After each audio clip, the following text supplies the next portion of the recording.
Namaskar. Welcome to this session. We are dealing with the sutra which speaks about Aparanta and Arishtha jnana. Aparanta jnana means knowledge of death in the sense, timing, situation, place, space, condition, etc. as to how the death would happen. And the Arishtha jnana means there are certain signals which indicate that the death is round the corner. And this is very important for yogi to be not only managing the life but managing the death. And managing the death means managing the next incarnation as well. And that is a great privilege to a yogi, that he can be planning not only his life but death. And therein, today we were supposed to understand as to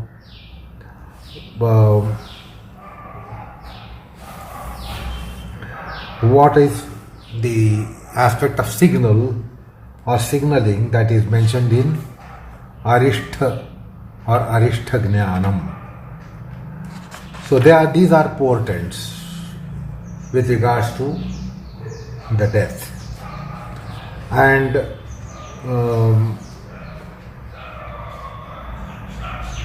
in Aparanta Jnana, the time, place, situation, etc. might be known, but then we need a reminder.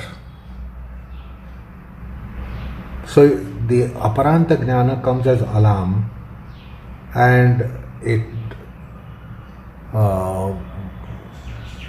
tells about the time of death. And then with the death management skill, yogi can fine tune it, make it suitable. Like we have auspicious muhurta for auspicious functions, yogi can do that with the help of the death management. When the portents come to him, he can make those arrangements. The arishthas or the portents are of different kinds. They are Adibhautik, Adidaivik, Adhyatmic. This has been clarified by Vyasa. And he describes, or the description of it is as follows. What is Adhyatmic Arishtha? What is Adhyatmic signal? Adhyatmic signal means on closing the eyes or plugging the eyes with one's own fingers, one should be getting a furnace sound, that is the vaishvanara agni from belly. So it's like flame when it is in huge fire. Then the fire also has sound. When something is angered by flames, the flames create a particular kind of sound. And that sound we do get when we plug our ears with our hands, with our fingers. Now when this sound doesn't come, so that is a portent, that's a signal for a yogi that the death is round the corner.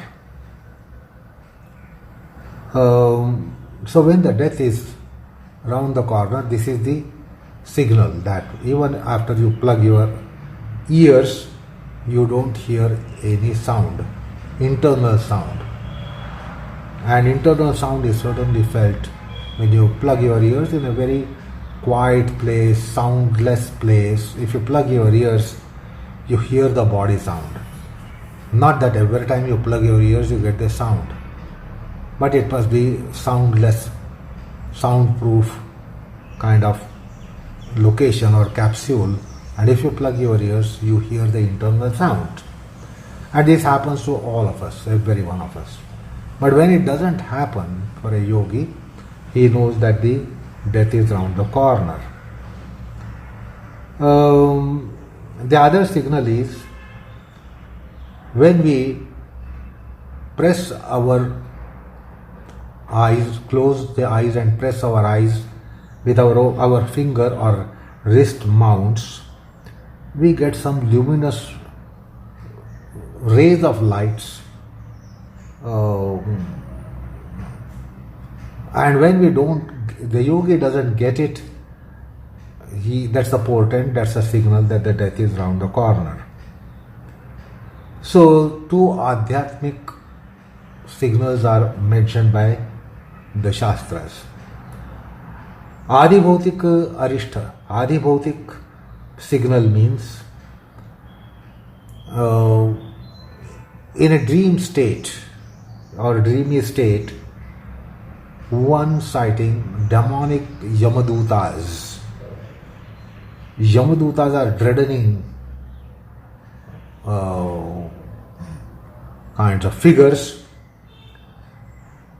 and when one sees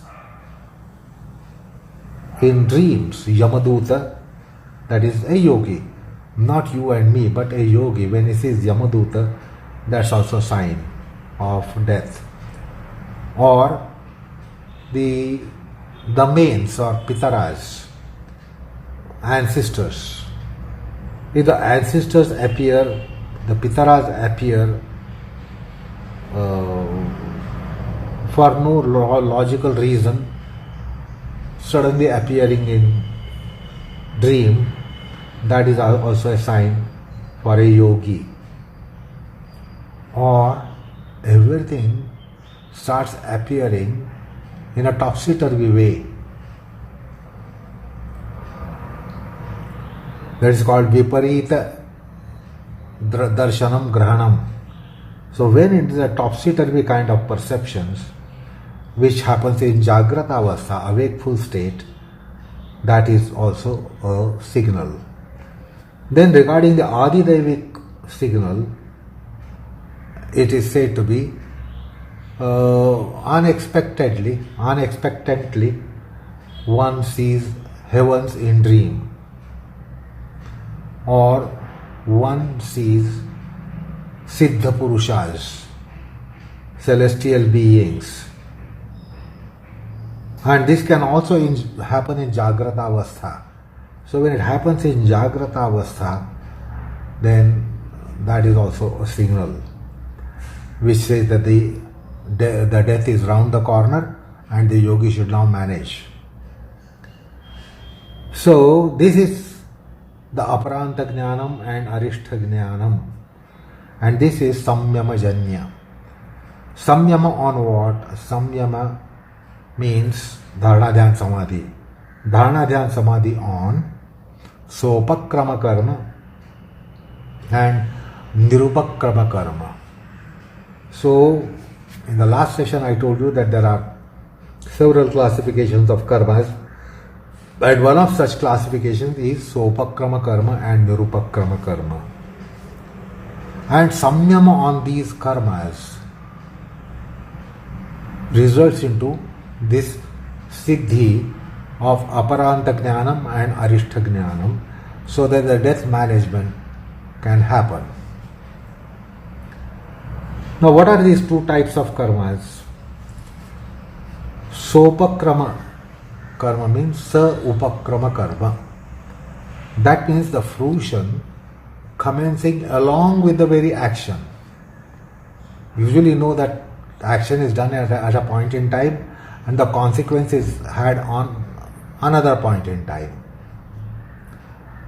But when the fruition commences with the action, along with the action itself, then that is called Sopakrama karma.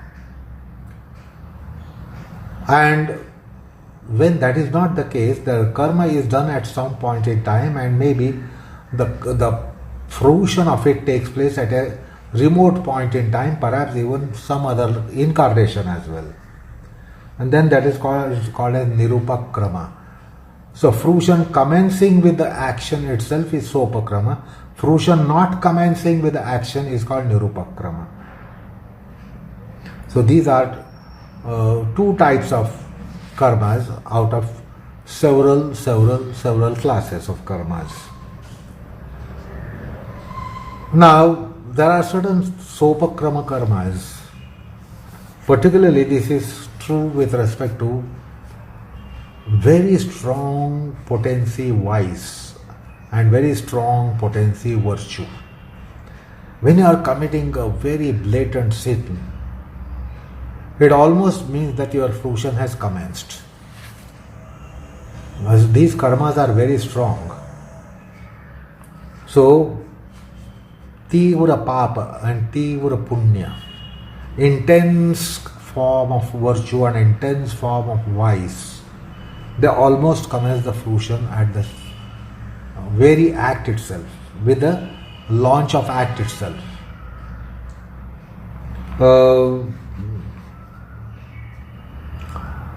And there are some karmas which fructify in a delayed point in time, and sometimes so delayed that it would be in some other life itself or some other incarnation itself.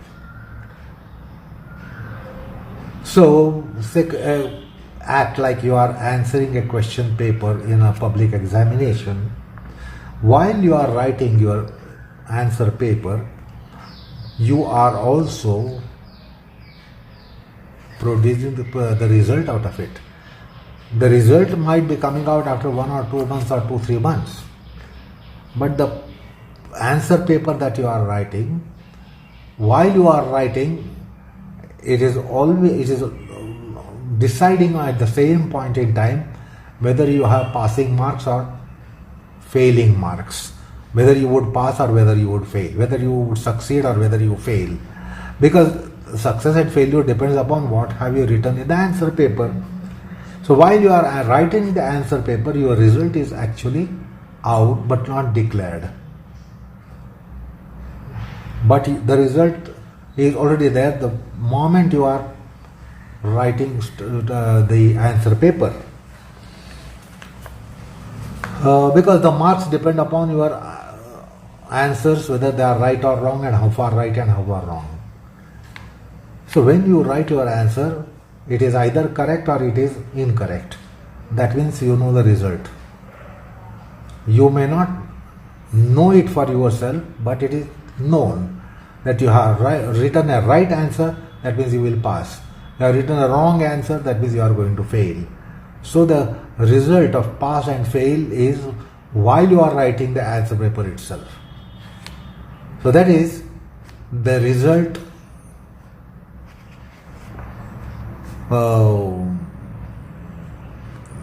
Result actually taking place while you are writing an answer paper, although it is declared at a later point in time.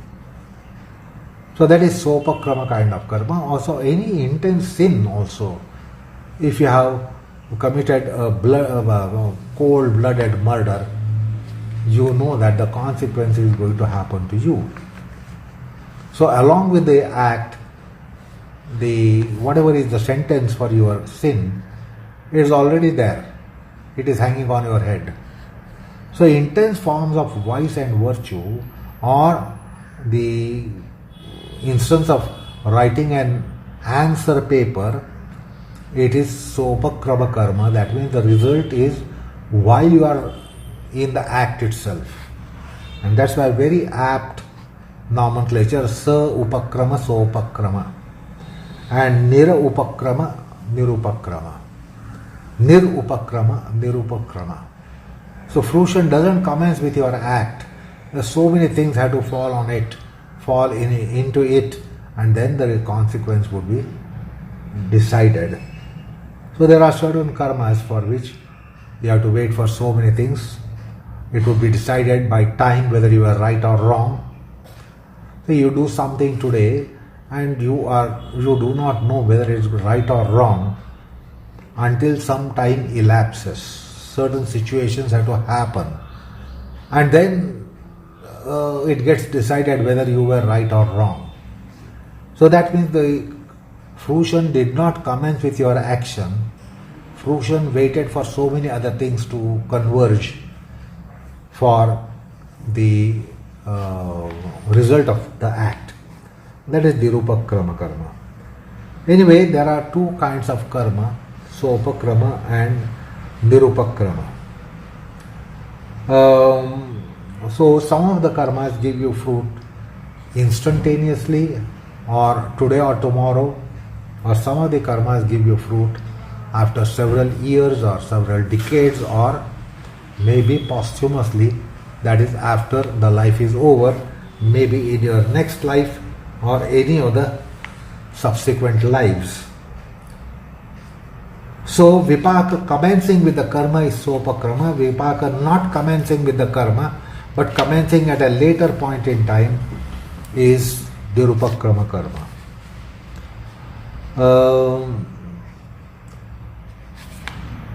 Like some plants give fruit, the fruits or flowers in couple of weeks, while some of the trees bear out the fruits after 30-40 years, particularly something like coconut. The coconut doesn't give you the fruit. Coconut tree doesn't give you fruit in couple of weeks and months, but it sometimes takes 30-40 years. But there are certain flower plants which gives you flower in couple of weeks. It doesn't take long time. The grass grows quite rapidly, but that coconut tree will bear out the fruits after long time, perhaps fruits for your next generation and not for you. So karma arambha, whether commencing along with the karma or immediately, that is sopakrama. Otherwise it is nirupakrama. So these are the two types of karmas. Now Vyasa explains this by a beautiful analogy. He says that if a cloth material has been washed and without squeezing the water from it, if we just keep the lump of it, so it can be a long cloth, it can be dhoti like long cloth, 9 yards, etc. And then you have washed it, but you have not squeezed the water, and the crumbled cloth or lump of that cloth, if you keep for drying, it might take several days. But the same cloth, after having made it wet, if you squeeze the cloth, rinse the cloth, and the entire water is squeezed out from the cloth, and then you spread the dhoti, spread the long cloth, and then keep it for drying, it would dry in a couple of hours.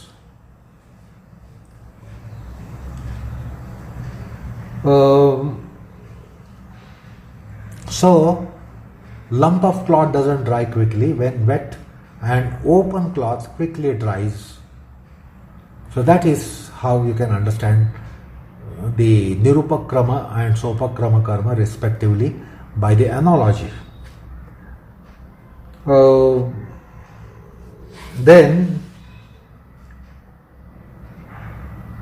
some karmas fructify in hair space, and some karmas fructify in tortoise pace. So you know what is the pace of hare and what's the pace of tortoise.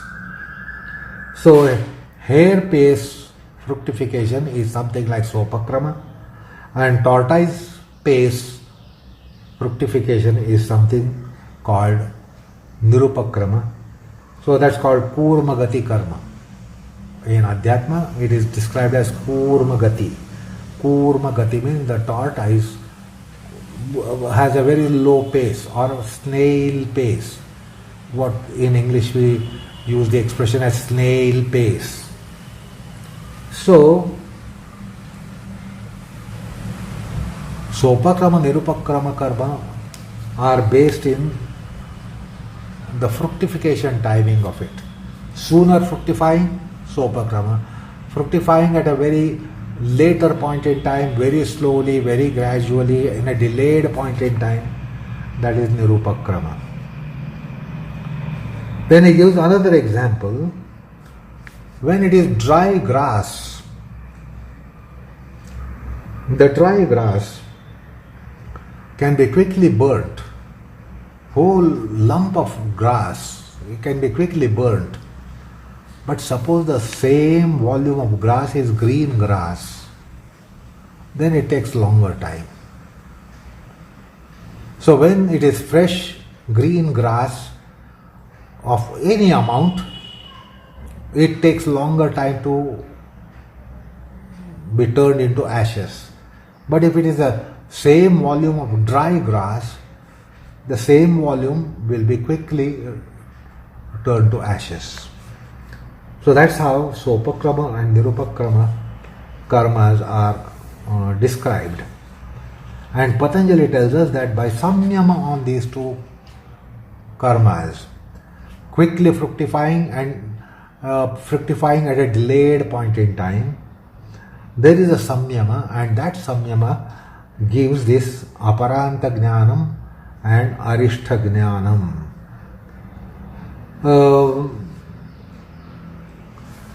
So, how this knowledge and the death portents are read, or death signaling is read properly, it is because of this particular samyama.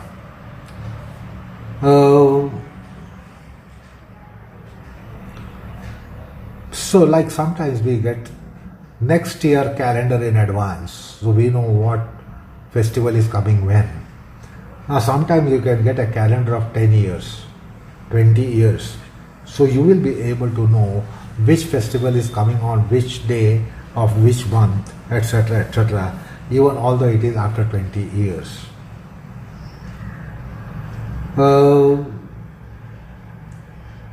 Similarly, Yogi gets this like an almanac. He gets to know where is his death. Is it round the corner, or is it at a little later point in time? So he gets this knowledge, and therefore he is able to do that death management, which is so important for him. And of course, Yogi is not dreaded of the death. All of us know that death is the most certain thing. No, nothing is as certain as death. But then we don't have courage to face it. We don't have even courage to think about it. But in case of a yogi, you will come to know that he has various forms of balas. Sharira bala, manasa bala, bodhika bala, chaitika bala, bhavana bala. And this will be seeing at later point in time that yogi will be having set of cards, like you have ATM cards and debit cards and credit cards, and you can swipe the cards. So yogi has such cards of various balas, various powers, bodily power, sensory power, mental power, intellectual power, emotional power. So various powers are there, and therefore with those powers, yogi is not dreaded, because he can swipe the fear card, or courage card rather, and by swiping the courage card, he will not be having any fear about the most fearsome condition of death. So, yogi is endowed with certain cards. This will be seeing at a later point in time. It's a very interesting topic, which comes in the Sutra of Maitriyadeshu Balani, Baleshu Asti Baladini. These are two sutras which are going to discuss the enormous facility to yogi by way of cards. And of course, this is going to follow after this sutra itself. After this sutra ends, we are going to get the sutra which is so relevant, because if you have to have courage to face the death, understand the death, manage the death, and not to be timid about it, and courageously face, then you need some balas, you need some powers. Without such powers, you won't have courage. And therefore, the courage card is there for a yogi. So maybe you can call it death courage card. Courage to think about death, face the death. And that is so important. Then only death management can take place, rather than our condition that we are in total disarray when the death is round the corner, or when you are in a death process. Many times you have a death process, and that process is horrifying process. And yogi has the courage card, and therefore yogi can be doing the death management. Anyway, with that we are concluding the discussion on the sutra, which is thus: sopakrama nirupakrama karma tat samyamat aparanta jnanam arishtebhyo va. So with that we are ending the delineation on the sutra.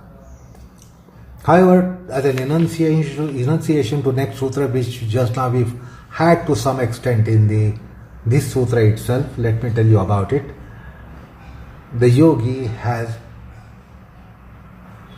bank of powers of all kinds.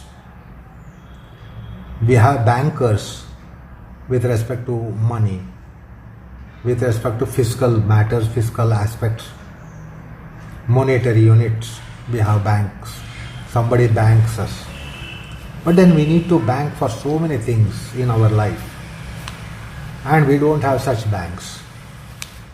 Whereas yogi has these banks.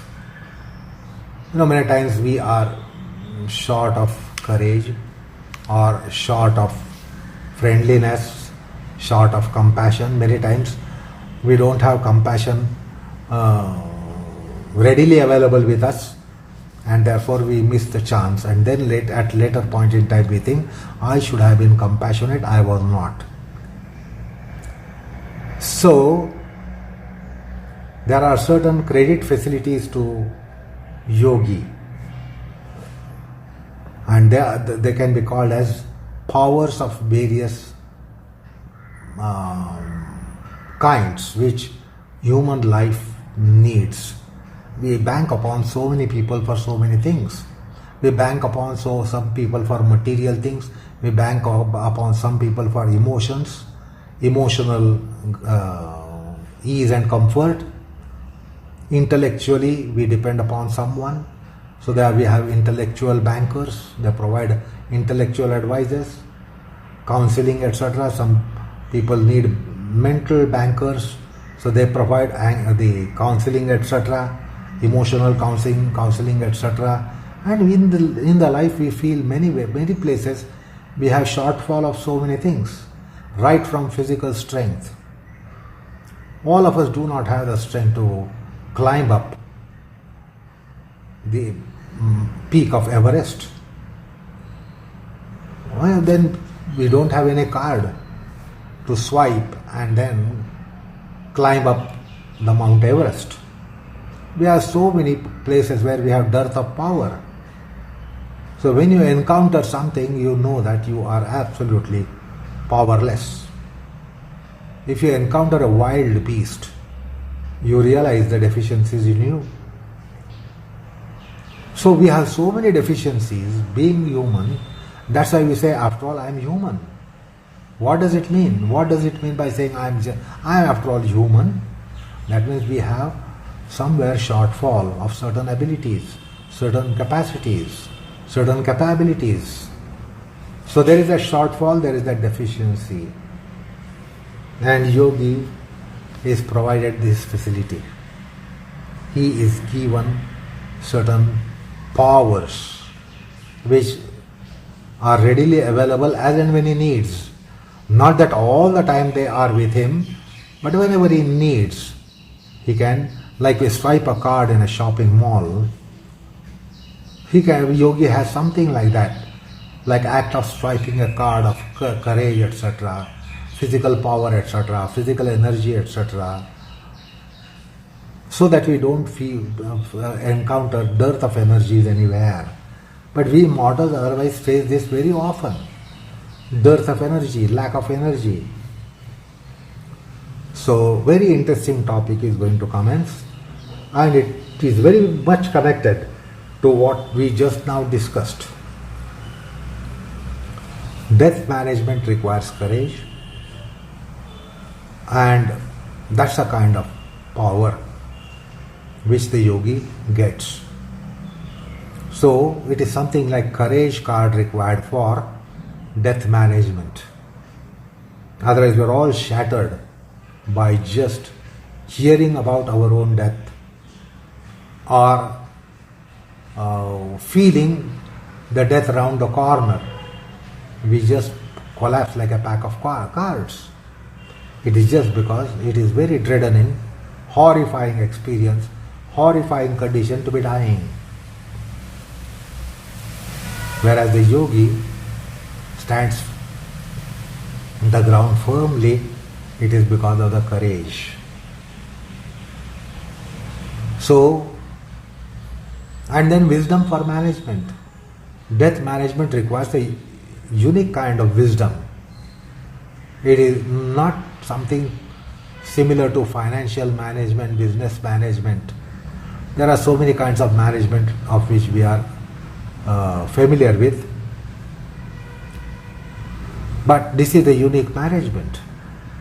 And whatever qualities are required, whatever resources are required, they are provided to the yogi to be facing the death and carrying out the death management. So already we are aware of that card, which is, or set of cards, which is required for death management and facing the portents and understanding and reading the portents and taking necessary actions. So let's embark upon that topic of power cards. So that is the following sutra. There are two sutras in this particular topic. Maitri Adishu Balani, Baleshu Hasti Baladini. These are two sutras which speak about these various powers. And that's a fascinating subject. So let's try to take that up, but that is in our next session. Namaskar all of you.